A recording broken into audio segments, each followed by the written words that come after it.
Fake breakout नहीं पकड़ा जाता और लॉस हो जाता है।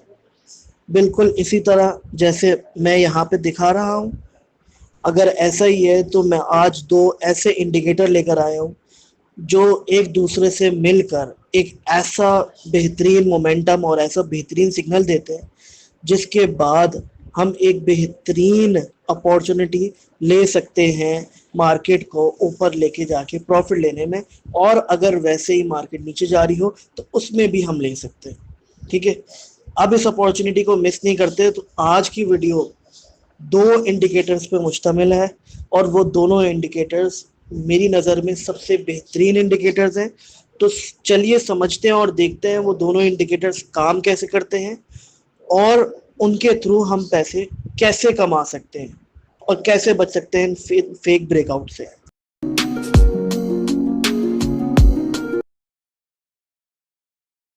तो ये आ गए हम अपने ट्रेडिंग व्यू पे। ठीक है, और यहाँ पे आप देख सकते हैं कि हमें सबसे पहले इंडिकेटर्स में जाना है। यहाँ जाके हमें सर्च करना है range filter buy and sell. जब फिल्टर लिखेंगे हम, सॉरी फिल्टर लिखना है, बाय एंड सेल, तो आ रहा है पैबलॉसिस का। हमें ये पहला वाला पैबलॉसिस का सेलेक्ट कर लेना है। और इम्पॉर्टेंट ये है कि 5 मिनट वाले चार्ट के अंदर ही होना चाहिए। कुछ इस तरह से नजर आएगा। हम सबसे पहले इसकी सेटिंग्स में आएंगे, स्टाइल में जाएंगे और स्टाइल में जाने के बाद हम इसमें से रेंज को हटा देंगे। फिर हम हाई टारगेट लो टारगेट हटा देंगे और high target range, low target range, trades on chart, signal labels और क्वांटिटी, ये सारी चीजें हटाकर ओके कर देंगे। जब हम ये सारी चीजें हटा के ओके करेंगे तो मार्केट हमें कुछ इस तरह से सिग्नल देगी जिसमें मार्केट एक चकोर डब्बे के अंदर ये चेक कर लेती है कि इस मोमेंटम से आगे इस रेंज से बाहर अगर ब्रेकआउट आया है तो मार्केट ऊपर जाएगी। और ये 100% ऊपर जाती है। 100 नहीं तो 99% तो जाती ही है, 95% तो जाती ही है। तो फिर उसके बाद उसी तरह सेल में भी ये करता है ब्रेकआउट का इंतजार। बट ऐसा भी हो सकता है कि ब्रेकआउट आए और मार्केट फिर ऊपर चली जाए, है ना। बिल्कुल मुमकिन है, क्योंकि फेक ब्रेकआउट हो सकता है। उससे बचने के लिए हमें इसके साथ साथ एक और इंडिकेटर इस्तेमाल करना पड़ेगा। और वो इंडिकेटर हमें किस तरह से काम आएगा, चलिए देखते हैं। ड्राइंग रिमूव करते हैं पहले। अब हम जाएंगे इंडिकेटर्स के अंदर। ठीक है, और इंडिकेटर्स में जाके समझते हैं कि ये किस तरह से होता है। इंडिकेटर में जाना है आपने, इंडिकेटर में जाके आपने लिखना है Q Q E mode, MOD, mod. ठीक है, Q Q Q Q E mod लिखना है। सबसे ऊपर वाला आ रहा होगा मिहकैल का, मिहकैल का सेलेक्ट करना है आपने। ठीक है, नीचे आके आपने और भी सिलेक्ट नहीं करना है, मिहकैल का सेलेक्ट करेंगे।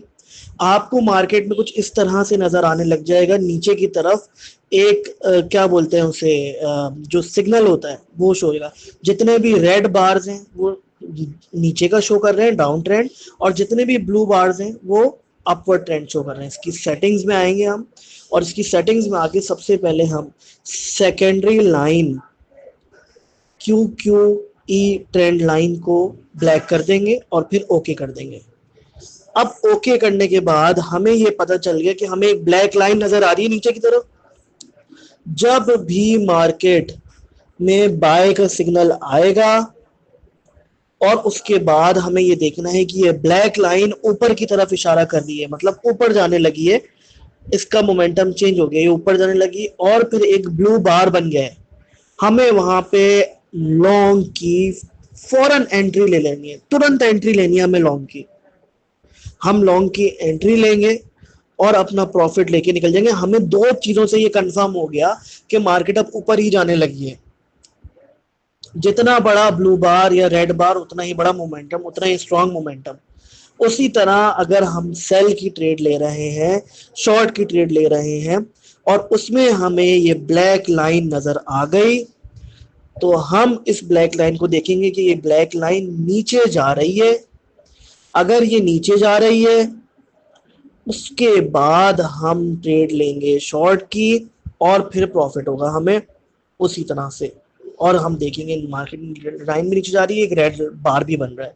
आप देख सकते हैं पीछे कितने सारे सेम टू सेम सिग्नल्स हैं और सारे सिग्नल्स बिल्कुल एक्यूरेट और परफेक्ट। ठीक है, तो मिलते हैं अगली वीडियो में, तब तक के लिए अपना ख्याल रखें। Good bye.